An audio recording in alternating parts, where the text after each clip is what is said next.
morning, everyone. I want to welcome you all to the Stryker Center here in the heart of the city of Williamsburg, and hope you all have a great meeting. And with that, I'll turn it over to our chair. Thank you, Mayor Pons. Good morning, everyone.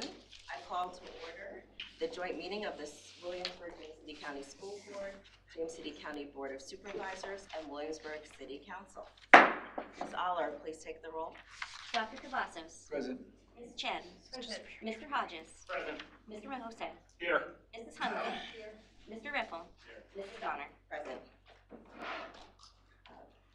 We call to order this meeting of the James City County Board of Supervisors for the purpose of meeting with the City Council and the School Board. Mr. Stevens, would you call the roll, please? Ms. Wainwright? Here. Ms. Knoll? Here. Mr. Eisenhower? Here. Mr. McGlinnan? Here. May I have a motion to allow for the participation of Ms. Ruth Larson as remotely as a result of her need to be in Richmond today for BACO business? Sure. Have a motion, Mr. Stevens, call the roll, please. Ms. Wainwright? Aye. Ms. Knoll? Aye. Mr. Eisenhower? Aye. Mr. McGlinnan? Aye. Thank you. Good morning. I'd like to call the Williamsburg City Council to order. Ms. McKay, would you call the roll, please? Ms. Williams. Here. Ms. Kern-Shear. Here. Ms. Ramsey. Here. Vice Mayor Dent. Here. Mayor Pons. Well, thank you so much, everyone, for joining us. I want to welcome our two newest members. Welcome. And Mr. Hodges, welcome to your first joint meeting. Thank you. We're excited to cover a couple of topics. Both our superintendent will give a report, as well as we'll spend a bunch of time on the main event, which is talking about the budget that we are all going to. With that, I'll hand it over to Dr. Kiefer. Good morning. I'm incredibly proud to serve as superintendent of Williamsburg James City County Schools. It's been my honor to be in this role both as interim and now as superintendent for just over a year. I started in earnest on February 1st, 2025. And frankly, I think this is the fourth or fifth time I've had an opportunity to present to this group in a joint meeting. Perhaps you feel like that's too many meetings as a group. I happen to enjoy the opportunity or the occasion to share information with these bodies. I think sometimes people wonder what a superintendent does. Does that person spend his or her time trying to irritate families, students, staff related to inclement weather days? In fact, no, that's not what we try to do. We try to make strong, safe decisions. What I get to spend my time doing is visiting with our staff, with our principals, and with our students. In fact, yesterday, I had a chance to spend the day at Matoka Elementary School with Miss Corey Fielding, who's the health and PE teacher there. I was her assistant, basically, for a day. Spent time with kindergartners, first graders, and third graders as she worked to kick off the Kids Heart Challenge as a part of the American Heart Association's key work around helping our young people understand the importance of health and the importance of service and the importance of movement. In fact, today is Wear a Red Day for American Heart Month and kind of keeping that at the forefront. Days like yesterday are absolutely my best days, the days that we get to see educators and students working together and learning. As we start the meeting this morning, I did want to share some of those key things with funding partners that I think are emblematic of the incredible work that's happening within our community relative to public education. So if I can get the technology to work, which I'm going to do right there.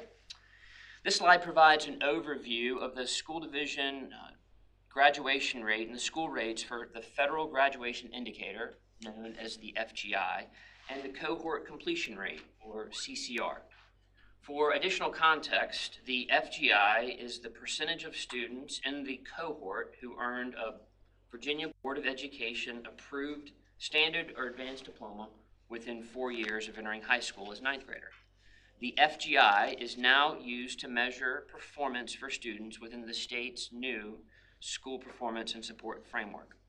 The CCR is calculated using the Federal Graduation Indicator, and you know in education there is a desire to use lots of letters.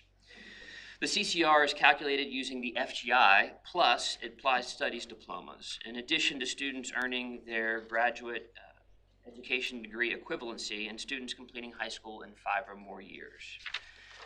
Looking at the data on the chart above, WJCC had 985 students in 2025, that cohort. Our FGI was 91.2, with 898 students in that cohort graduating in 4 years. The CCR was 96.9, with 954 students from the cohort graduating with an advanced, standard, or applied studies diploma or a GED. We share this information with you as we provide it to the board in December because we know how important it is for this body to be aware of our academic achievement. In addition, we wanted to share some information about our graduates with respect to the 3E readiness framework as prescribed by the Virginia Board of Education. The 3E readiness framework talks about enrollment, employment, and enlistment. And it is the desire of this school division to help ensure that every one of our students is prepared for life beyond high school. Data supporting the enrollment category of the E suggests that 209 of our students participated in dual enrollment courses, that students were enrolled in 2,817 advanced placement courses, some students taking multiple. 33 students were participants in the Governor's School, and there were 299 students who were enrolled in the Early College Scholars Program. Relative to employment, WJCC had 390 students that were CTE completers, career and technical education completers. There were over 2,000 industry credentials earned. 155 of our students participated in the New Horizons program, and during the course of the year, we have worked to create 7 specific employment opportunities: manufacturing and trades days, mock interviews, senior hiring events, health career days, etc. In the world of enlistment, the final E of the 3E readiness framework, we look at opportunities for students who are interested in enlisting in the military, and more specifically, students who participated in the Armed Services Vocational Aptitude Battery Assessment, or the ASVAB.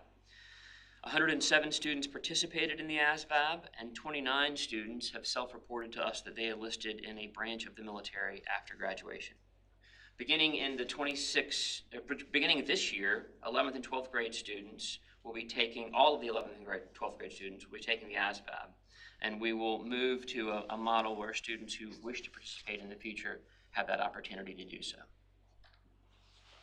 When we were together in October, we outlined some specific steps that we plan to take to address student achievement gaps between the localities. Those steps included new routines for analyzing and monitoring data, collecting additional information to further explain why the gaps are occurring, and work to help align more strategic responses. We intend to convene a community of practice, and we're examining the need for additional staffing. This morning, I wanted to give a quick overview of some of those things that have occurred since we discussed this in October. First, we enhanced our internal digital dashboard to include a locality filter, allowing school division staff to more quickly compare performance data on various measures.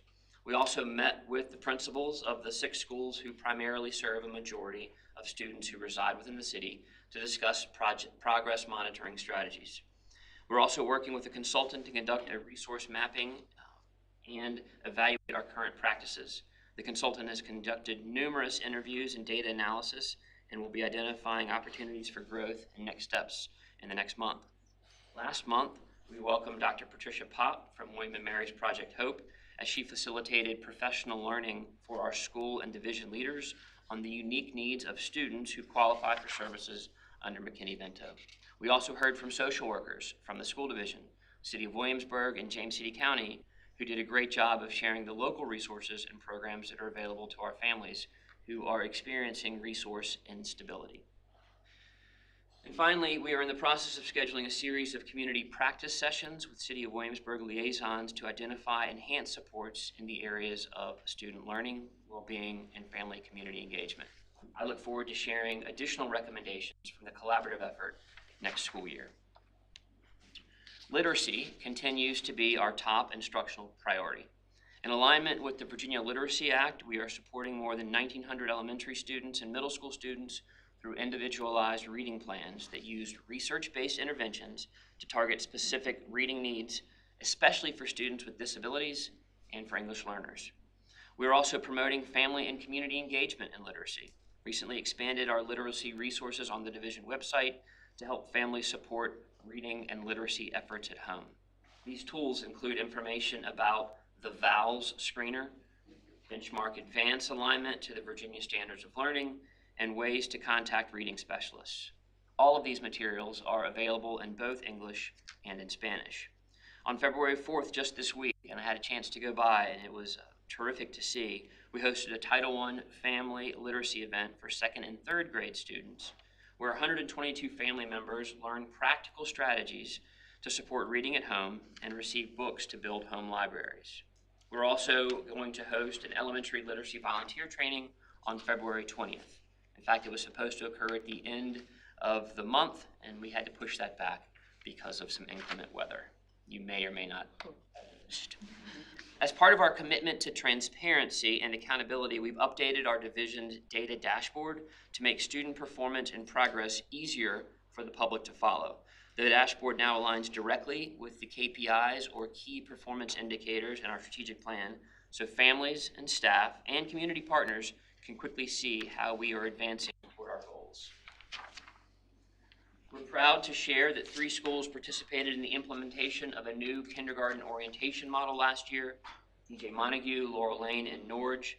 The model was implemented over the first 8 days of the school, 8 school days, and organized into 2 phases. In phase 1, which was 6 days, the student experience days, kindergarten students at the 3 schools engaged in daily learning activities that enabled the school to observe, assess, and become informed about the students' strengths and opportunities. Varying classroom settings and student groupings during the student experience days supported students to build relationships with peers and staff beyond the opportunities in the typical classroom. In essence, the students experienced a regular school day attending class, going to lunch and centers, without a permanent teacher assignment in those first few days. During the second phase of the orientation model, days 7 and 8, students did not attend school, and administrators and teachers and other school staff helped to make some very informed decisions for grouping and assigning students. Phase 2 concluded with an open house at each school so students and parents could meet their assigned teacher, visit the assigned classroom, and sign their contract to be a strong kindergarten student, as you see on the screen ahead of you. Following this experience, we will be bringing on 3 additional schools in 26-27. I'm pleased to share 2 exciting developments in the area of mathematics. First, our division has been awarded a $250,000 math innovation grant, which will allow us to expand innovative practices that strengthen numeracy skills. This investment supports professional learning that will assist teachers with utilizing hands-on learning, problem-solving strategies, and new instructional tools that will help students build strong mathematics foundations. In addition, we received a $60,000 middle school math acceleration grant. These funds will be used to support a summer bridge course designed specifically for newly identified students who qualify for accelerated math pathways. I hope that you have already taken advantage of an opportunity to register for this event. We are excited to share a screening of multiple choice in combination and in consultation with the College of William & Mary, the School of Ed. It's a free community screening of this documentary, which was developed by William & Mary alum Ted Dintersmith. Multiple choice follows the inspiring story of Winchester Public Schools and their work to reimagine high school by blending strong academic preparation with meaningful career-based learning. It highlights how students, not just a select group, benefit when schools create multiple pathways that connect learning to real careers and real purpose. The event is free, registration is open, doors open at 5 p.m. The program starts at 5:30. We hope that families and community members will attend this important event and lend their voice to the conversation. One of the areas that I am most proud to highlight today is our continued progress in elevating student voices across the division. Over the past year, we have been incredibly intentional about creating more authentic avenues for students to share their perspectives, influence decision-making, and help shape the culture in our schools. Our Superintendent Student Advisory Group continues to be a strong source of feedback, even when their ideas don't necessarily align with mine. These students bring real insight into what's happening in our schools, and their suggestions are actively shaping our work. We're also seeing more students speaking during public comment at school board meetings. We view that as a positive sign, students feeling empowered to engage directly in the process of their learning. Next week, we're going to launch a Student Voices Tour, where I and members of the leadership team will be visiting every school, K-12, with a diverse group of students to hear directly from them about their experience. What's working, what's not working, and how can we better support their learning. And in April, students will lead professional development sessions for our school division leaders. They propose the topics themselves, and it's a great opportunity for educators to learn from the people experiencing our classrooms every day. All of these efforts reflect a simple belief from my perspective, and that's when we listen to students and act on what they tell us, our schools get stronger. On April 18th, we're launching our Impact Through Service Day. This event grew out of our student leadership training last summer. Our student leaders said they wanted to do more in the community. It invites local nonprofits to host teams of high school students that morning for meaningful hands-on service projects. Our goal is to connect community organizations with the next generation of leaders. We have students who are eager to serve, and this is a great way for nonprofits to introduce students to their cause and see how youth energy and voice works. Another item that I'm particularly excited about is on April 23rd, we're launching our first Leadership Connect event, where local government leaders from the county, city, and school division will spend a day with our high school students to give them a firsthand look at how our local government operates. We've shared a flyer and registration link, and we're asking folks to let us know of their willingness to participate by February 13th so that we can then determine the number of students we are able to invite. The purpose of Leadership Connect is to give students real-world, hands-on learning experiences in local government and introduce them to the potential career pathways in public service and civic leadership. This slide highlights how we've continued to focus on behavior support across the division with a focus on early intervention and prevention. In November, a Family Academy was held to provide families with an online resource to better understand the code of conduct, the role of discipline, and how to access behavior and community supports. We've also added 3 early intervention behavior specialists supported by grant funding. They will work primarily at the elementary level, and their focus is to address student needs early to reduce escalation and improve long-term outcomes. In addition, our 4 elementary behavior teacher assistants were added for the remainder of the school year as temporary positions. You may see something later about that in our budget presentation. These positions provide direct classroom support and help maintain instructional continuity.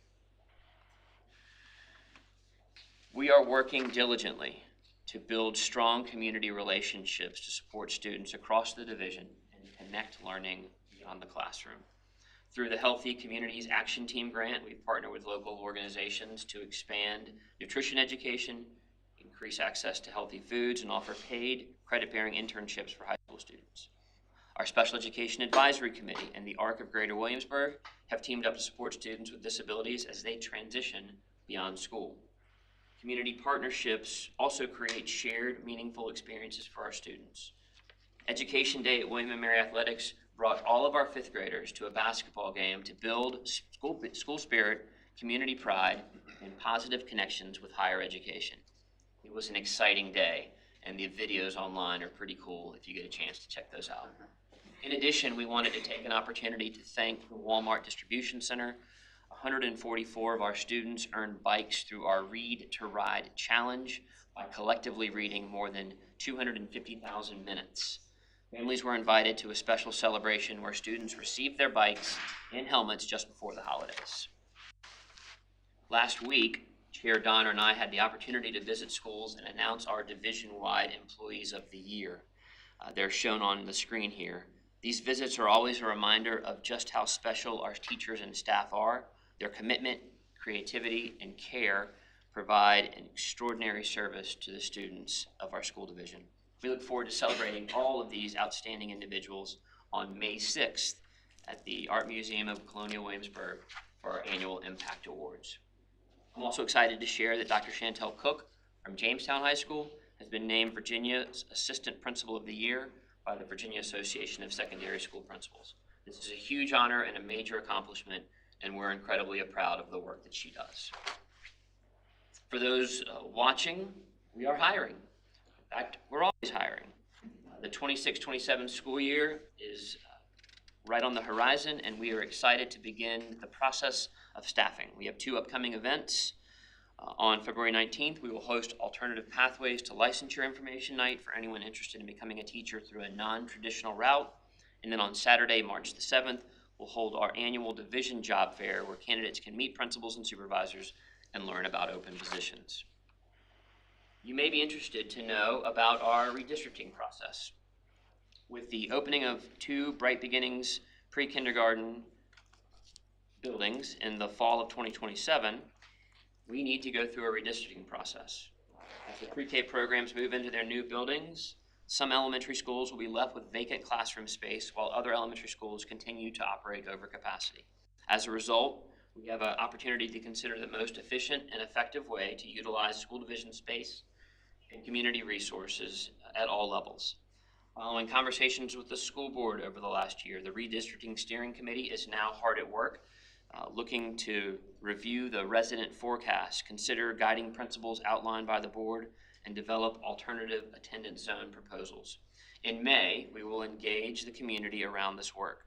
Further reflection and refinement will take place over the summer and in advance of the October timeframe when we anticipate having final attendance zone recommendation for the school board.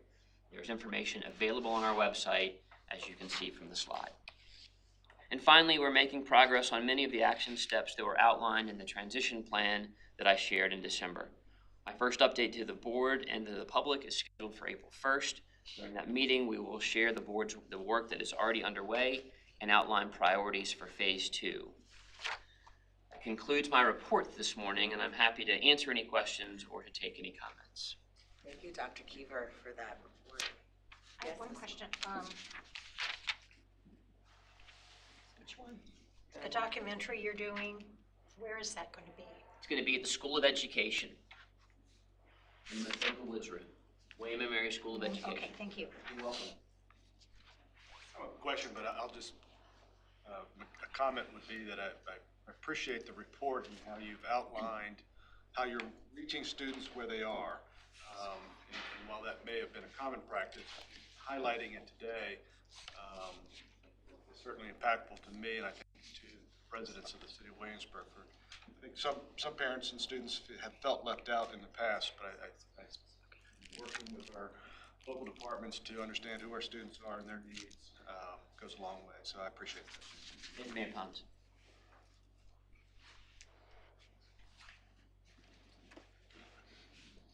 I had just one question, and is that you talked about that Leadership Connect program and a deadline of February the 13th, I think. Yes, sir. Is any email going out yet? Because I haven't seen one. That's what I was curious about. Yes, sir. So we are focusing on department leaders, department heads, that type of civic connection, not necessarily to elected officials. Not that we don't value your leadership in the community, but we I'm want. not sure you really want us there. We want you to be aware that we are doing this, and we appreciate your support on it. Has that gone out to all of our employees? Okay, great. The city and county staff have received information through the county administrator and the city manager, as well as the school division staff. Okay, well, I think it's a great idea. I just was curious as to what knowing a little bit more about the program, but. We look forward to giving you a report on the success of year 1. Okay. Thank you. Could you talk for a minute about, I was interested in this transitional program for the kindergartners, that early exposure, then followed by assignments to individual teachers. Yes, sir. How has that been evaluated by the school system, and what kind of reaction have you gotten from parents and kids? That's a great question, Mr. McGlennon. We built the program initially based on principal feedback and the desire to help create stronger class balances within the kindergarten scenario. And there were a number of principals who wanted to get involved in it at the very beginning, and we decided we wanted to limit it to a tighter pilot group. So the three schools that signed on did most of the structuring for those days and most of the structuring for the program. Like with anything that's new, I think you learn things along the way. And we made a shift to do this late in the spring. And so one of the things that we heard from families as a result of surveys that we've done after the program concluded is that earlier notification is better. So we're working to share loud and proud now that that's our intent for next year in 6 schools. So we've surveyed the community, we surveyed staff, we've asked their perspective on things that worked and things that didn't work, and are taking that information and working with the 6 schools who'll be involved to continue to shape it. In general, we've been very pleased with the effort. We feel like what you see on paper oftentimes as you're placing students into classes, especially at kindergarten, may or may not be reflective of his or her strengths and weaknesses or opportunities to grow. And so creating more balanced classes from the beginning, I think, has been helpful to our schools. Right. Thank you. As you know, with new programs, it's always critical to come back and say, well, so how do people feel it worked, and what kind of strengths and weaknesses did you discover on the way? Let me give you another example. We initially programmed it for 8 days, a 6 student day experience, and then 2 days where the staff would spend time ensuring that the classes were appropriately balanced, and then students came back. We are downshifting that this year, for the 26-27 school year, so there'll be fewer student experience days, and we'll get students into the routine sooner. That was an outgrowth of our evaluation, communication with families, communication with staff. So we make mid-course corrections as necessary. Thank you. Yes, sir. Excuse me, so how many days is that now? This orientation? I believe we are at 4 days now and 2 days of students. Am I right? Yep, 4 and 2. Thank you. You're welcome.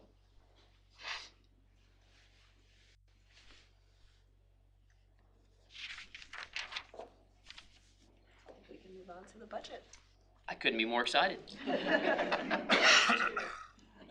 You ready to rock and roll? Yeah. Okay. I really appreciate the opportunity to share the FY27 proposed budget. At its core, this proposal is about more than school operations. It's about strength, it's about stability, it's about long-term vitality of our community. Strong public schools are the bedrock of Williamsburg-James City County, driver of economic opportunity, a foundation for workforce readiness, and one of the most significant contributors to our shared quality of life.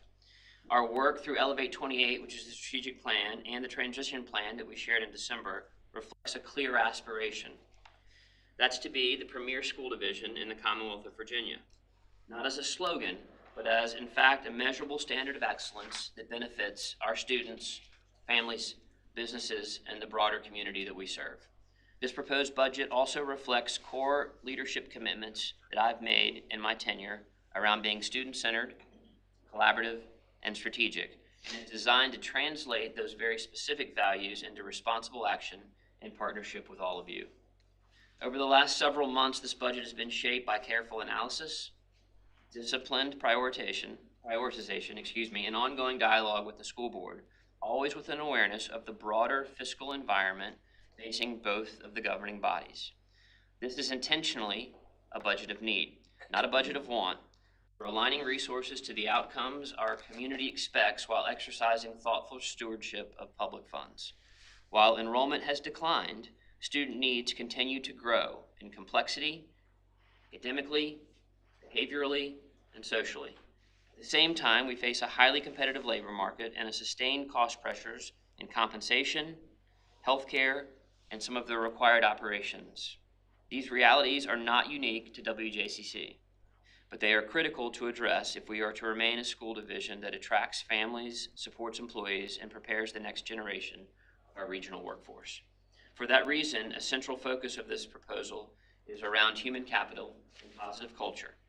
In a truly student-centered system striving to be premier, investments in educators and staff are investments in student achievement, community stability, and long-term economic strength.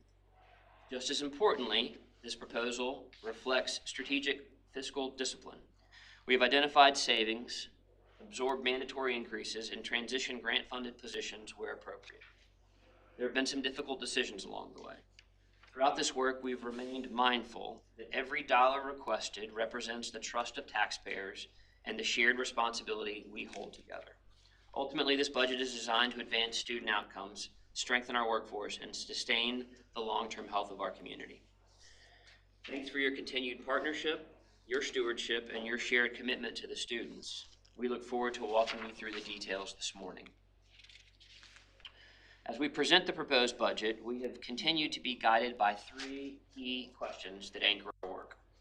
How do our investments directly support student learning and well-being? Every decision in this budget is centered on what students need to succeed academically, socially, and emotionally. Second, how do we remain competitive in attracting and retaining the people who our students rely upon every single day? This budget reflects our commitment to supporting our staff and ensuring we can recruit and retain high-quality educators and employees. And in the third place, how do we steward public resources in a transparent, strategic, and sustainable way? We take seriously the trust placed in us by our community. These questions will frame our discussion as we walk through the budget. I'm pleased to be joined by Ms. Ewing, our Chief Financial Officer. Renee? Thank you, Dr. Kiefer. Excuse me. Good morning, everyone. This is an overview of the items we'll be reviewing this morning. We'll start with background information and enrollment, move to revenue outlook and compensation, review mandatory and essential operating increases, and then bring the full revenue expenditure picture together. First, the requirements that shape every school budget in Virginia. Virginia Code Section 22.1-92 requires the superintendent to prepare a needs-based budget for the next fiscal year, organized by major category set by the Board of Education. This budget has been developed over many months and in collaboration with our school community. We have followed our established process, including enrollment analysis, compensation and staffing reviews, and multiple work sessions with the school board. This proposal builds on those discussions and brings forward a balanced, student-centered proposal. We are thankful for both the leadership and financial support you've provided to our community and schools, and we look forward to our continued partnership throughout the budget development process.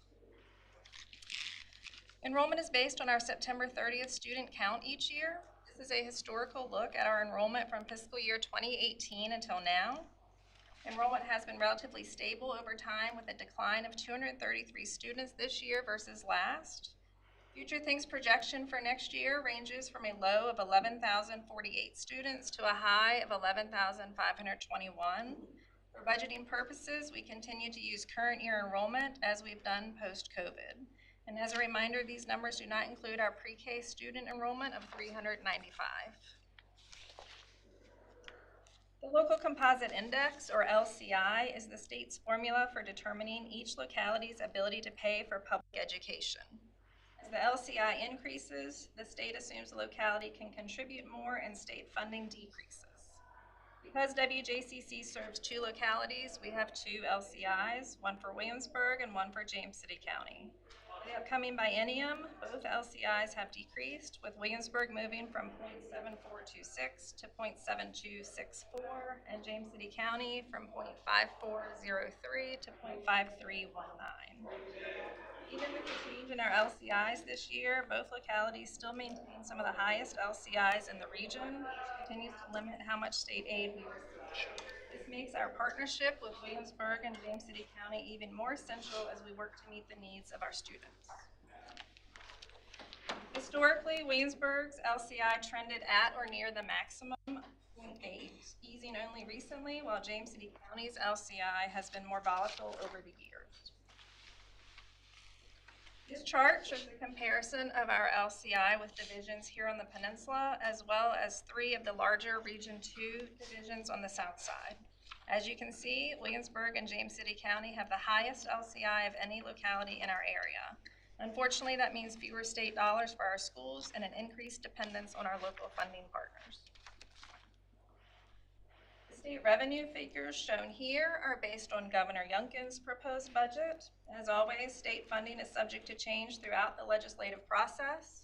Based on the current proposal, we are estimating an increase of approximately $4.6 million in state revenue. The budget includes the state's share of routine rebenchmarking of costs for all standards of quality and other direct aid programs. It also includes state funding for a 2% salary increase with an effective date of July 1st, 2026, and another 2% salary increase effective July 1st, 2027 for funded SOQ instructional and support positions.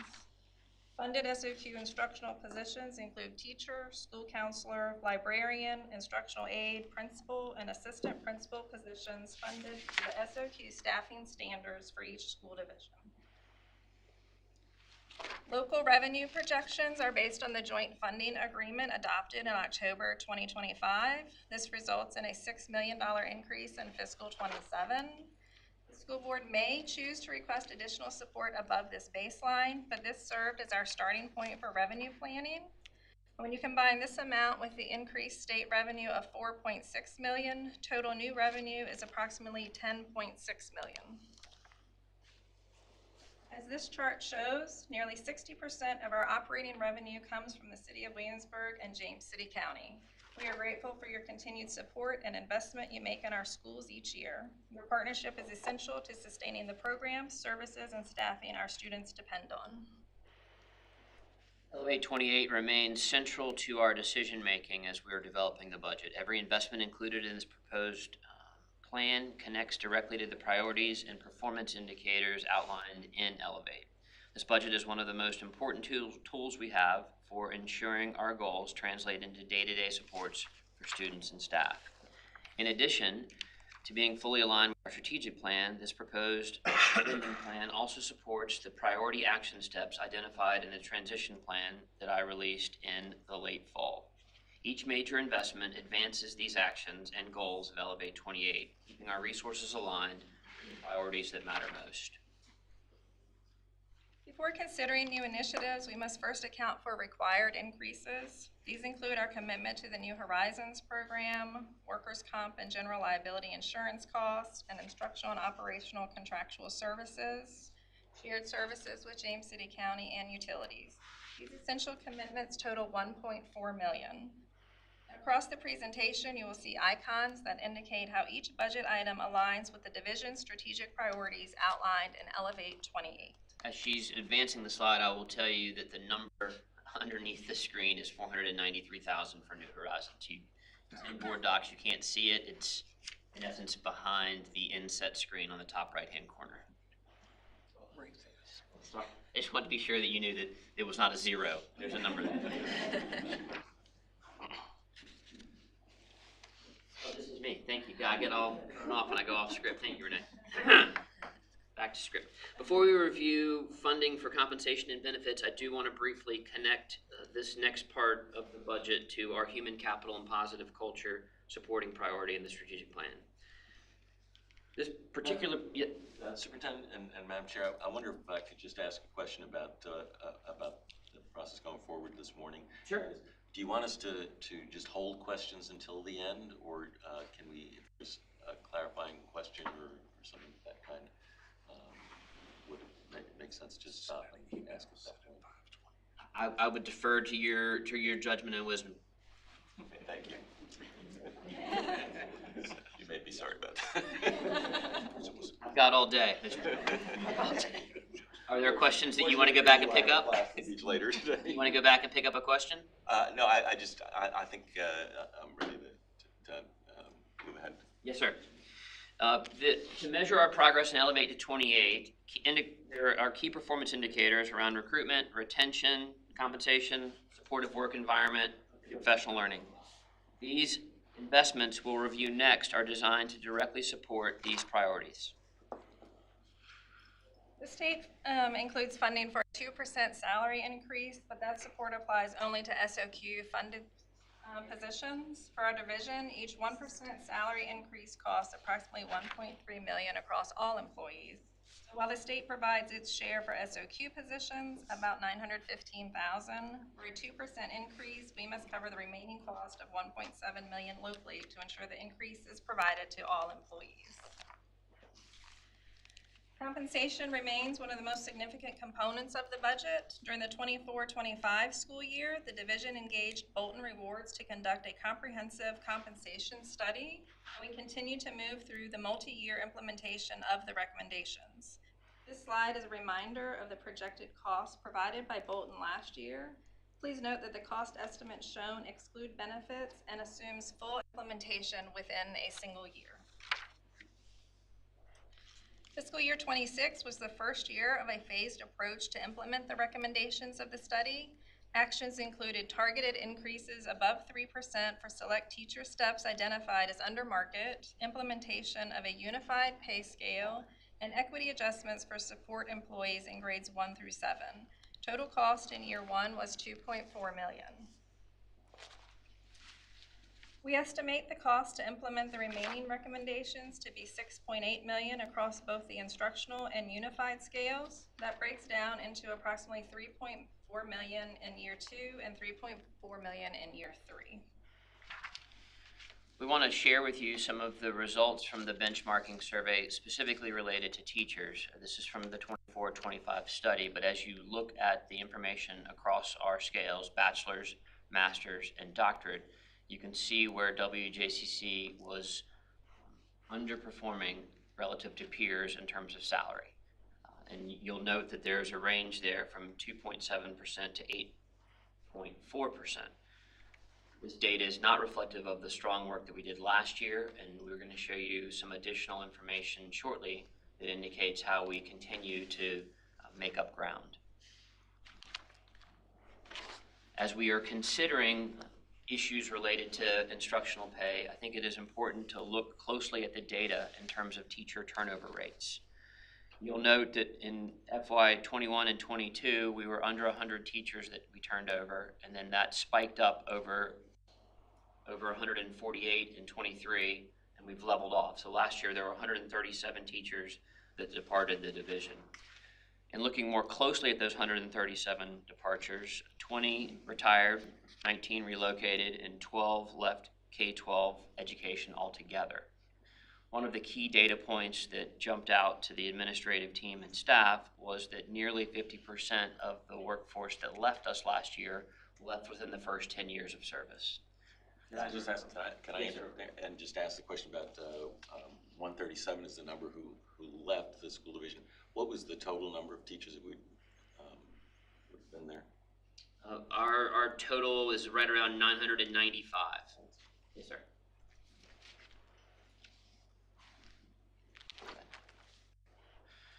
As we think about year two of the compensation study implementation, we are taking the base 2% salary increase from former Governor Youngkin's budget and then layering on top of that additional dollars relative to the compensation study. So the overall average increase that we're proposing on the bachelor's range would be 4.43%, and you'll note how that goes across. So the range is at the very bottom, 2% to 6.73 on the bachelor scale, following the same logic across. We're also doing a stronger effort at ensuring that there is progression between the steps of at least 1.25%. That had not been an area that we've been able to address recently, and we believe that a stronger step progression helps us in future years. I mentioned that we are seeing some forward momentum around how we compete with our regional peers. If we provide a 2% salary increase to those with a bachelor's degree, it would keep us fairly standard to where we are right now in terms of our regional ranking. When we add the additional compensation study dollars, you'll see some movement there in the 10 to 11 and 15 to 16 range, and those are those two of those critical ranges where we want to try to keep people in our workforce, of course. And can I just ask again the question about how many of those peer schools were included in this? So we're fourth out of 6. And those peer schools Are generally those that we recruit against. York, Newport News, Hampton, New Kent, Gloucester, Poquoson. Yes, sir. This is where we see some strong movement with respect to a 2% raise and then layering the compensation study on top. You'll see that our current ranking for 25-26 in the far left-hand side, but if we are able to make the leap on the 2% plus, we move forward. This also assumes that our peer divisions are doing a 2% raise. So the other component to this that we're not able to program into this slide is what our neighboring school divisions will do.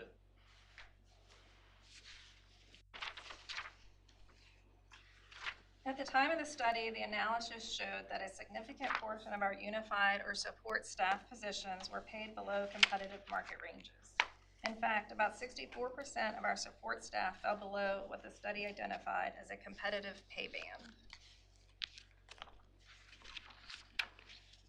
This slide shows how our current hourly rates for grade 1 on our unified scale, which includes custodians, cafeteria workers, and bus aides, compares to neighboring divisions. The blue bar represents current fiscal year 26 hourly rates, while the purple bar illustrates the impact of salary increases. Since we do not know what other divisions are providing for salary increases, we modeled what would happen if other divisions implemented a 2% increase as funded in the state budget, while we implement a 3.5% increase.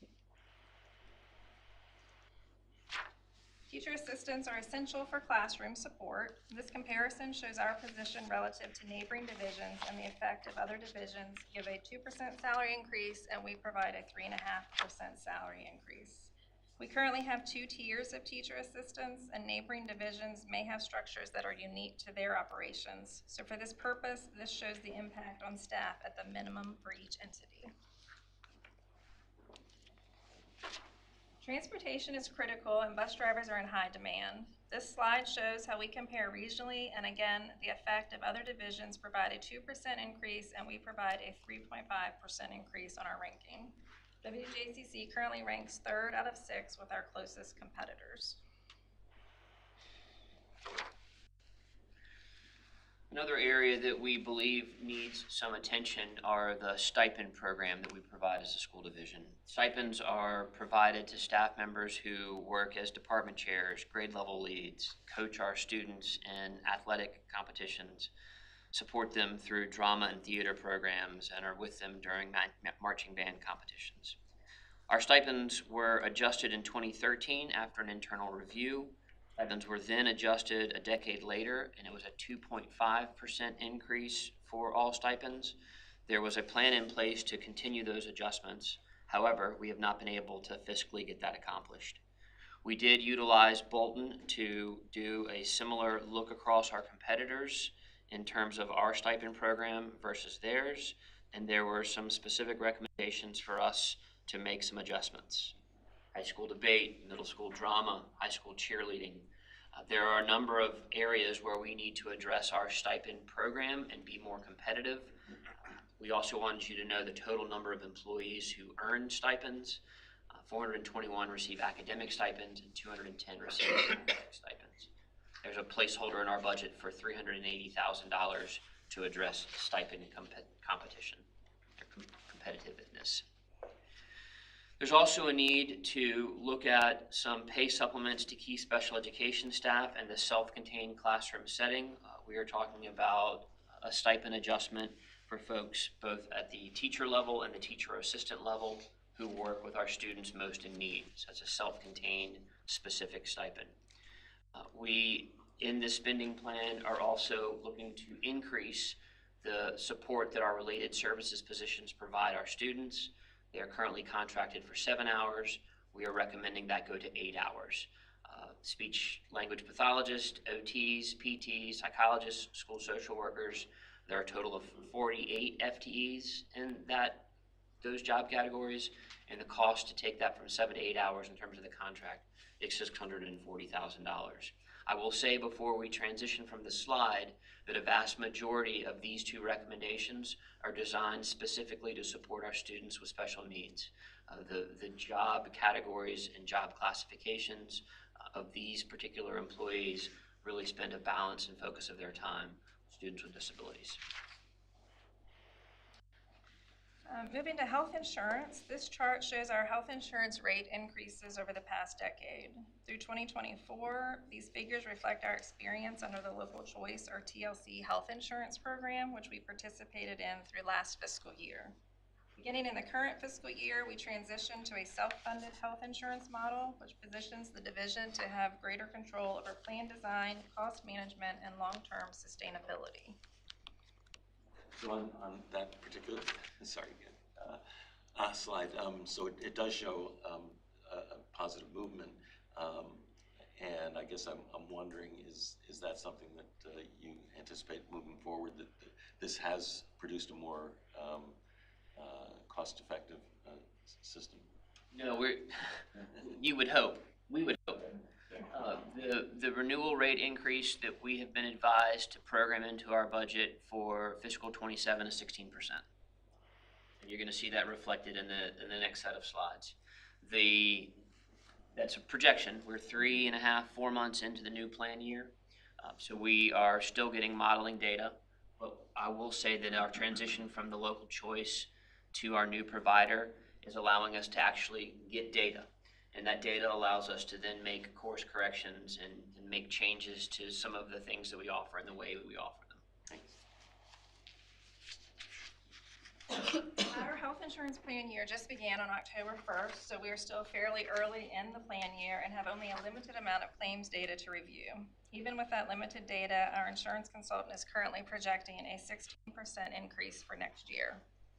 This table shows what that increase would mean for the division under different cost-sharing scenarios. Under a 70-30 split, the projected increase results in approximately $2.7 million in additional costs, with about $2 million allocated to the operating fund.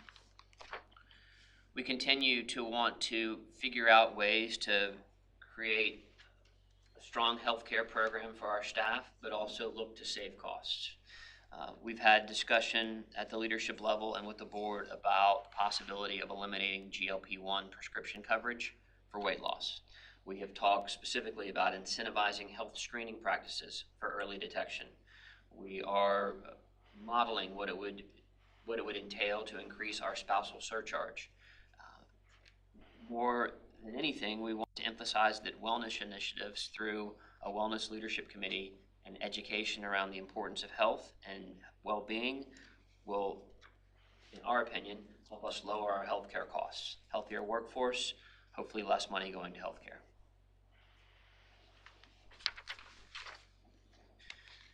The compensation information is the single largest investment. And I wonder if I can move that. I'm going to try to move the top right-hand corner, and I apologize in advance if it goes somewhere else. A little tinier one. Thank you, that helps. It's almost like a reveal. Right? So what is under that box? I'm so excited. We are projecting teacher and instructional scale increases with a base 2% and layering on the comp study with an average of 4.5 to 5 at 4.4 million. The unified scale increase is 1.6 or 1.7 million. There are stipend adjustments, contract day changes, the special education self-contained supplements and special education related services, about 1.2 million. There are tutoring funds that we want to have available for our staff who spend time with our students after school. Those funds are expiring, and we intend to bring that cost into the operating budget. And then finally, the health insurance increase in the operating budget would be about $2 million. All told, 10.2 is what we believe is the number for compensation benefits. There are also some positions that we feel, I'm sorry, let me change it, Renee, my bad. Try again. There you go.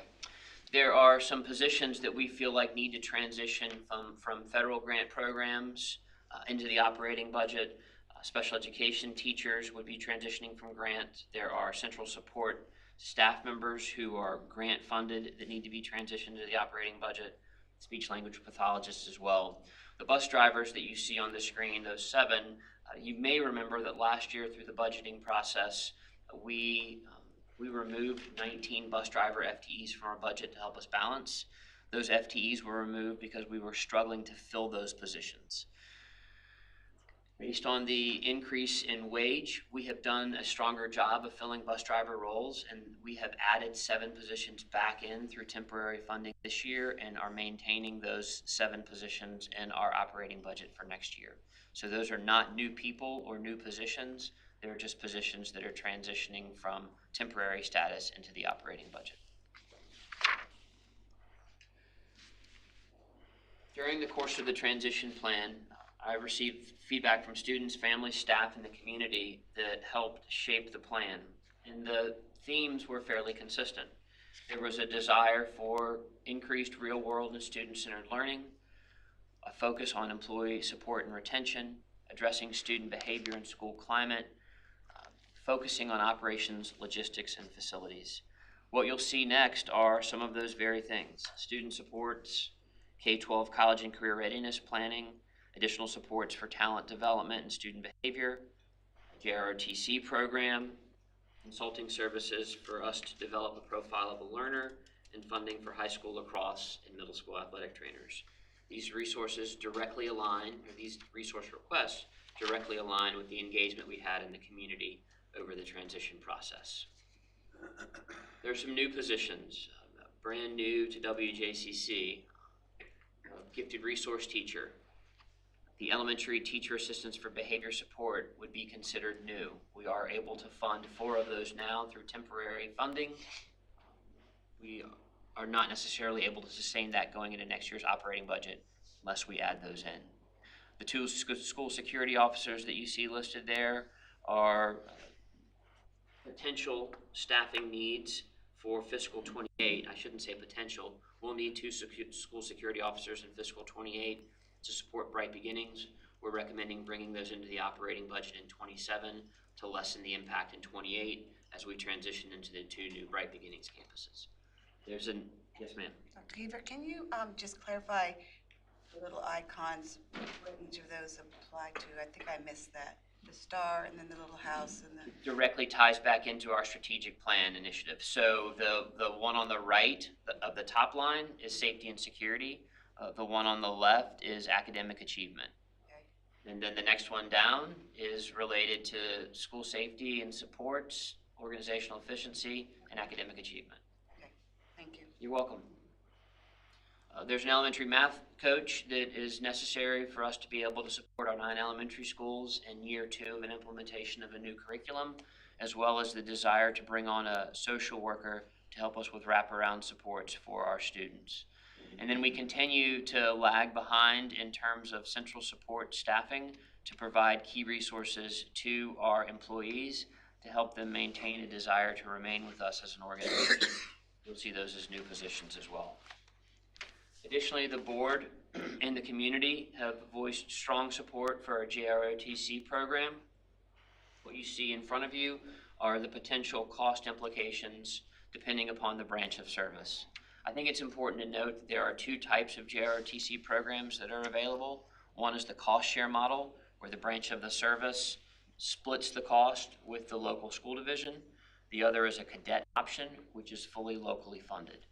The cost share model is one that requires persistence and willingness to remain on a wait list until your number is called. The cadet option allows for localities that are interested to get involved sooner by way of funding the entire amount. Additionally, over the course of the last 13 months, there has been a desire for WJCC to authorize lacrosse as an interscholastic sport. Right now, it's a club sport that's played across our 3 high schools. We anticipate that an initial investment in lacrosse would come with about a $225,000 price tag. The ongoing cost for that would be approximately $70,000. Neither of the dollar amounts that we are providing to you include right now potential transportation costs. This slide brings together the remaining programmatic investments included in the budget, along with JROTC and lacrosse. This slide reflects investments in Teachers for Tomorrow interns, additional middle school athletic trainers, world languages, talent development, organizational development, and communications. Altogether, these items total just over $1.2 million. This slide shows the reductions in savings we identified for fiscal 27. In total, we are projecting about $2.2 million in savings through attrition, a lower BRS rate, the reduction of 1 teaching position, and targeted departmental reductions. These savings have offset costs and reduced the overall funding gap. As part of our annual process, departments submit requests arising from identified needs. Approximately $5 million in needs were not included in the proposed budget, most left over as requests during the fiscal year 26 budget process. These include additional FTEs, stipend enhancements, contractual day changes, and the remaining year of the Bolton compensation study. Summarizing revenue and expenditures, total new revenue is projected at $10.6 million. However, expenditure needs total approximately 12.6 million, leaving a gap of approximately 1.92 million. This is the amount that would require an above baseline request to our localities, which could be reduced if we receive additional funding from the state.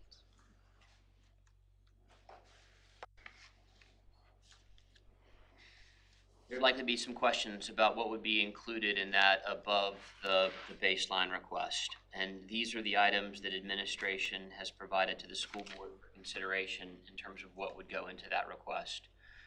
Of note, the special education related services hours, we have downshifted that from an 8-hour contract to a 7.5-hour contract, with savings of approximately $320,000. All told, this would be the outline of, depending upon additional revenue from the state or additional revenue from the locality, that we would look to pick these things back into the operating budget. I think this is not listed in an order, this is not itemized, but it does give our funding partners a better understanding of where we would use the additional resources. Instruction accounts for approximately 73% of our operating budget, demonstrating our core focus on classroom teaching and learning. The remaining categories support safety, operations, transportation, technology, health, and administration. And as you can see by this graph, approximately 87% of our operating expenditures are spent on people, salaries and benefits for our dedicated staff. As we close this morning, I want to bring us back to where every budget conversation really should begin and end, and that's our students. The faces you see on the screen represent every learner in our school division, each with unique strengths, needs, and aspirations. They are the reason that this work matters. They are the reason that every decision in this proposal was made. The proposed budget is not, from my perspective, numbers on a page. It's about creating the conditions for students to learn, for students to belong, and for students to thrive, supported by talented, dedicated staff who work tireless hours. This is it's a challenge because we are aware of the pushes and pulls for our funding partners. I want to return to a simple but important truth. The strength of a community and the strength of its public schools are inseparable. The investments outlined in this proposal are not about school operations. They're about preparing our next generation of the workforce, sustaining the quality of life and businesses to our region, and ensuring that Williamsburg and James City County remain places where opportunity is real and that futures are bright. I recognize that each of you carries many responsibilities and there are competing priorities. This is why this proposal reflects, from our perspective, careful stewardship and disciplined choices. We're deeply grateful for your partnership and for your thoughtful consideration. And we are also grateful for your continued commitment to our young people. This concludes our presentation, and we are happy to address any questions you may have. Thank you, Dr. Keever. Nobody else is gonna Jump in there, John. I had a couple of questions. One was when I asked the first question about whether we should ask questions along the way, it was really driven by the New Horizons contribution. And it was for clarification, just wanted to know whether there's a relationship between the funding that we provide to New Horizons and the number of students that are participating in the New Horizons programs, or whether it's based on some other metric. It's student participation drives our funding. But presumably, we can't adjust our participation in New Horizons based on just increasing funding, or can we? We can, based on their ability to accept additional students within their programs. There are certain class limitations that New Horizons has related to lab space, related to classroom space, related to teachers. We have, I think 155 students that are participating this year. We lag a little bit behind Newport News, Hampton, and York in terms of participation numbers. We have additional students that would like to be able to participate, but it is sometimes challenging for us to get those seats. Part of the rationale that we have talked about as an organization around the need for our own Career and Technical Education Workforce Center, is so that we can serve a broader number of students, and the transportation scenarios of getting to New Horizons and back from New Horizons on a daily basis would then be eliminated. Thanks very much about that, and I certainly think that we ought to be looking at other opportunities beyond New Horizons to provide that career and technical. So I applaud the school board's interest in looking in those directions, and hopefully we can figure out some additional ways to provide those opportunities. And I think you're talking about some of those things, right, in terms of the mentorship opportunities with civic leadership and so forth. Absolutely, and I think going back to the multiple choice documentary screening on March the 2nd, that is a strong story about a community that came together and said, we need workforce training, career training for our students. How do we get that accomplished? And have their own very specific Winchester Public Schools Workforce Center. And I think that we would all benefit from learning from what occurred within that community and how might that be replicated in our own context here. And I really want to thank Dr. Keever and the school board for inviting us to participate in your Zoom meetings with our legislators. I think it allowed for an opportunity for us to demonstrate that after a couple of years of trying to figure out exactly what our relationships as local governments would be with the schools, and recognizing that we had an unprecedented partnership with the school board and our two local governments, general purpose governments, in developing that arrangement, we sent a clear message to the legislators that we are committed to moving together strongly and to accomplish good things. I note that the turnover is pretty high. I don't know how it stacks up regionally or across the Commonwealth, but it looked like about 14% in the last couple of years of turnover. And I wondered, and that made me wonder about, as we're looking at a significant change in compensation and some important adjustments in other programs and directions in your Elevate framework, what would we expect to see in terms of metrics in terms that would demonstrate the impact that funding is having on our student performance and the school system's general advancement? That's a tough question to answer, Mr. McGlennon. Yeah. I think that compensation is an important factor for retaining and attracting the workforce, but I don't think that's the only factor. I think that the culture within the organization, the culture within the building, the culture within departments is particularly important. So there are leadership components there in terms of how our leaders are working to create a synergistic effect within their buildings or within their offices and departments. I do believe that the stronger our workforce, the stronger the student performance. And I think that one of the challenges that not only do we have, but other school divisions have, is that the turnstile impact of folks coming in and out of the profession makes it difficult for the people, to develop a sustained expertise. So the stronger we are in terms of maintaining and retaining our staff, the more of an opportunity we have to build stronger classroom cultures, and I believe that student achievement follows that. Right, I understand that in terms of the workforce and compensation, and I think that's an important thing, and I would expect that we would see an improvement in retention that would correlate with being among the leaders of compensation regionally.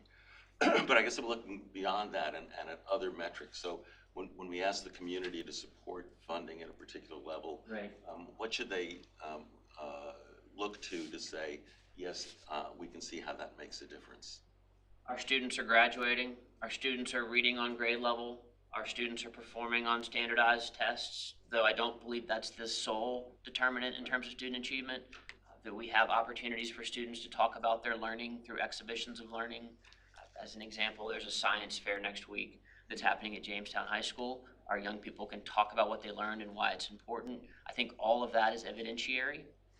I also believe that when we ask our community around and our families around their perception of our public schools, it's generally high. And so I think that's a return on investment as well.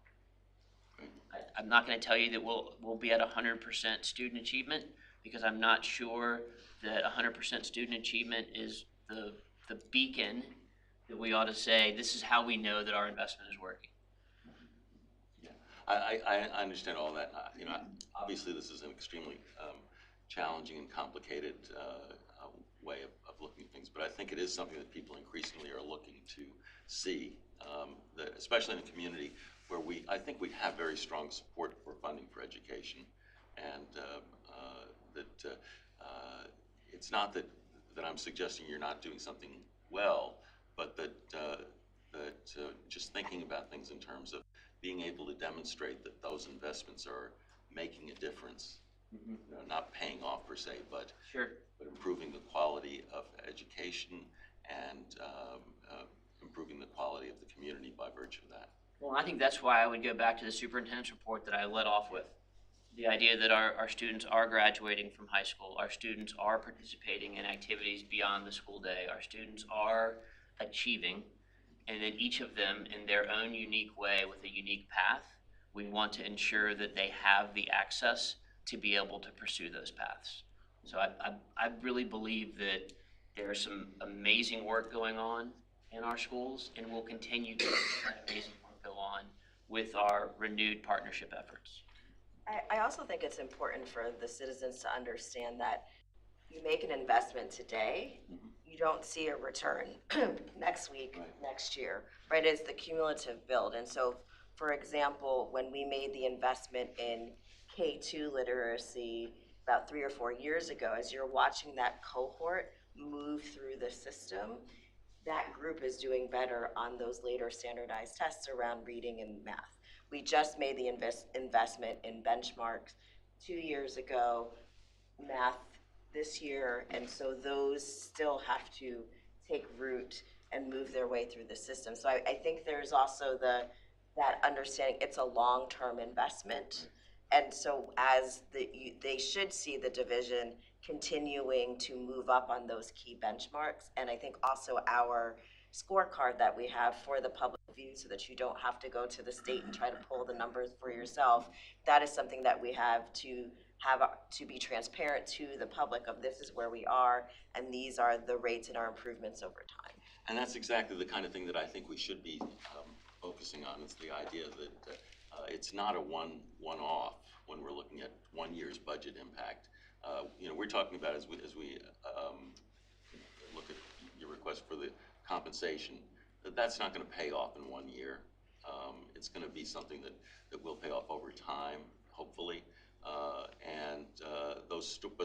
But being able to refer back and say, look, we made these investments and now we're seeing it being played out year after year is the kind of thing that I think would be critical to helping. I think all of us struggle with the idea of how do we communicate effectively with our constituencies about the kind of job that we're doing and the efforts that are being put out. And I think that's just something we all need to keep in mind.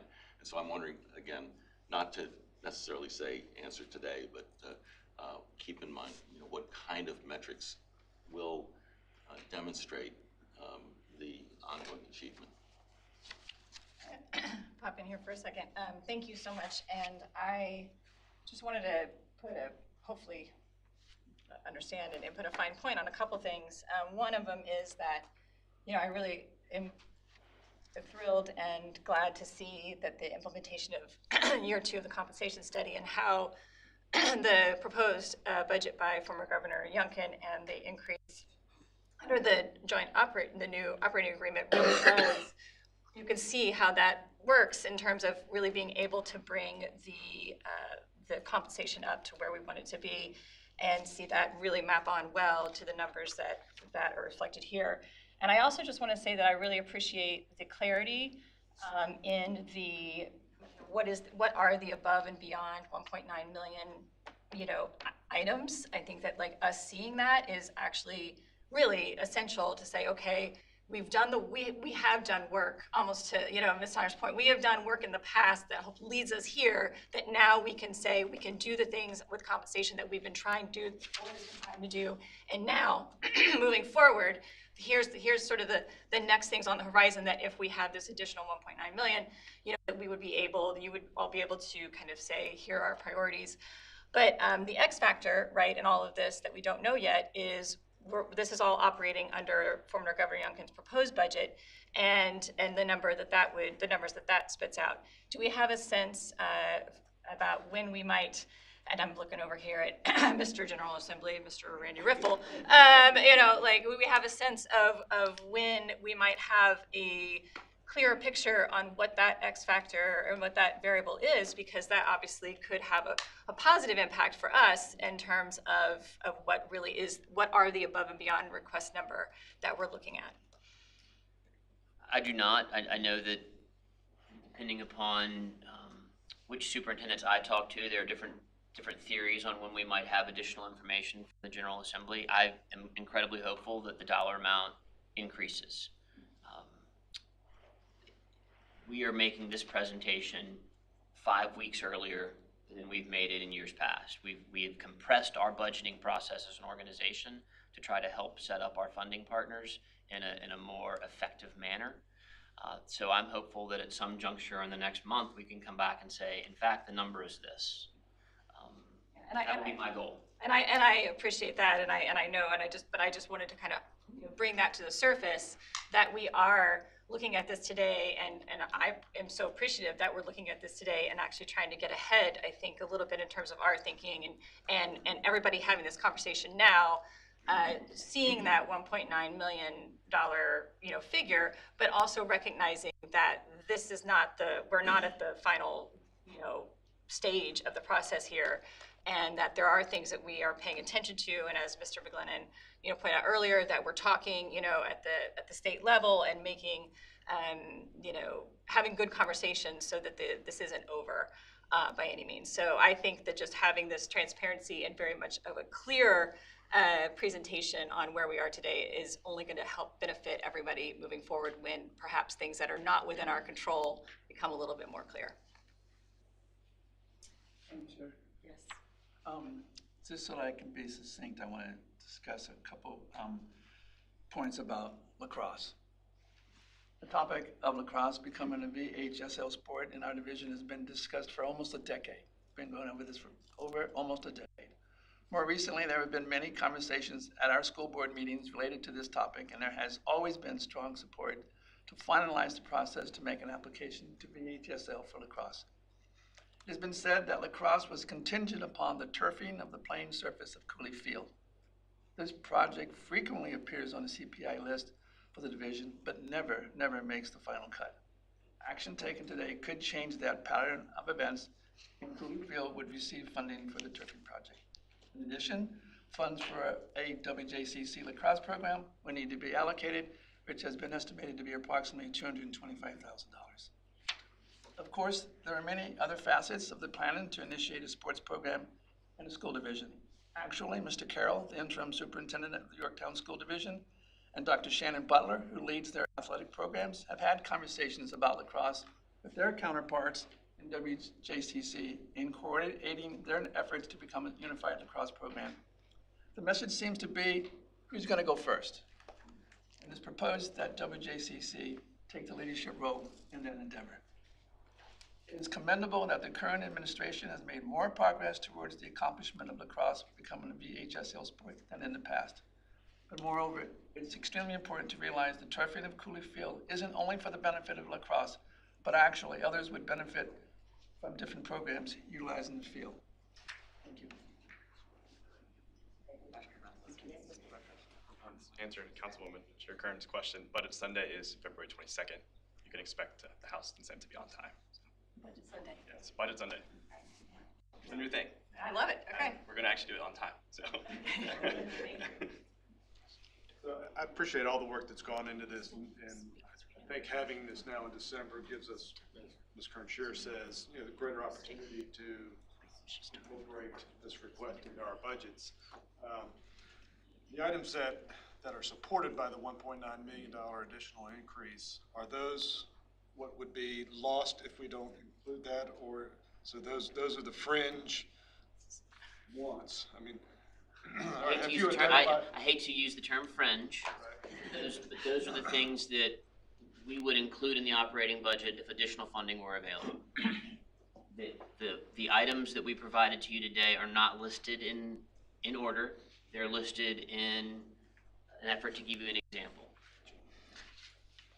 Well, we, obviously, council will consider this as we move forward, and hopefully there is additional funds from the state. But as we spent 2 years going through the contract renegotiation, a priority of council was to increase our investment, and I think we did that by nearly 9% this year for FY '24 and forward. $200,000 is a lot of money. 10%, whatever it shakes out for us. We would hope that we can make that need, but things are tight. We understand. Yeah, you certainly drew attention to that, so I just wanted to make that observation. Thank you. I'm not sure when to come in, when there's a time. Whatever you want, use the first. Go Is ahead. now okay? And I apologize for the box that is obviously hiding some of the information. I just wondered, Dr. Keever, we've been at VACO. I could hear Vice Mayor Dent, I believe he said VML was also up in Richmond lobbying.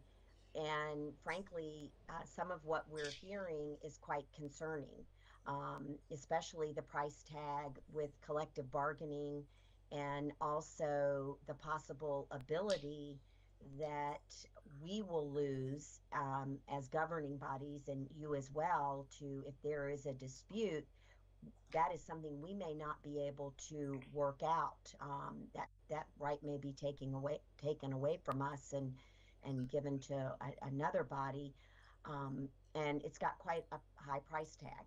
VACO had asked us to send that price tag to them for both the school system and for James City County. And frankly, it was a guesstimate on our part. And so I'm asking from you and from the school board, I know that, and I do also want to say thank you for allowing us to jump onto those calls with the legislators. What you're hearing from your lobbyist, if you could give just a brief update with that. And also, I know that you had talked in school liaison about a waiver that had to be done in, I think, 2006 or 2007. And so you were asking for that ability to be changed. And I just wondered if you could give a brief update on where you are, where your lobbyists are. And I'm assuming that your attorney, Stacey Haney, is acting as your lobbyist up here. Thank you. I'm not certain that I would say that Ms. Haney is serving as the lobbyist on behalf of the school division. I think that she does lobby on behalf of VSBA. There's lobbying efforts on behalf of the Superintendent's Association as well. So I think that they're two separate entities. We don't have a contractual agreement with a specific lobbyist. I guess we could go back into the operating budget request and see if we can work that in. Kidding, of course, kidding. I have been encouraged by some of the discussion that I have heard related to additional funding at the state level.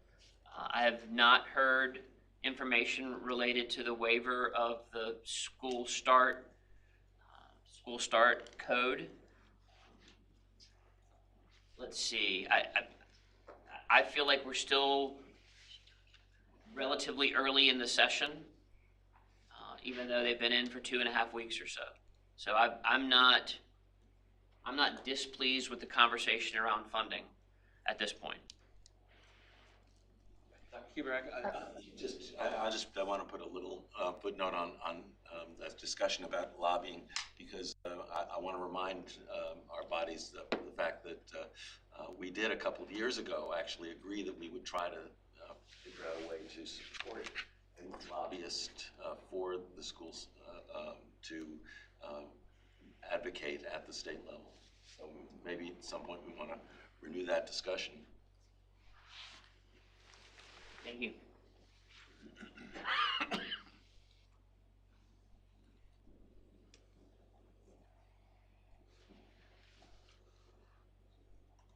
questions around the budget, asks? I can say one thing. Yesterday up at the VACO meeting up in Richmond, referring to what Ms. Larson said, some of the counties are putting in their numbers that they'll have to provide to have collective bargaining, and they are astronomical. I believe one northern county said $400 million a year. Chesterfield. In Chesterfield, that was Chesterfield. Yeah, so we've all been, Additional. Mr. Stevens has been asked to put those numbers into VACO so they can see what the ramifications are. Because I don't think people have any idea the cost to run something where you do have unions, non-unions, and I come from both sides. But I know it's very, very expensive. So that's something that we're gonna have to deal with. And just FYI, so. It could be in the millions. I think we, Yeah. I think we appreciate that, and we have contemplated those same conversations as a board, as collective bargaining has come to us Yeah. In various forms over the years, and the requests, and trying to understand, like, what does that mean, and how does that get funded if that is a direction in which we go. I think as a board, we are curious in watching what happens in Richmond during this session around collective bargaining, because that will kind of inform our budgets, our requests. We know that it would impact you all as well, and how does that shift things? So I think at this point, our posture is a bit of a advocate, watch, see, and understand what those implications are.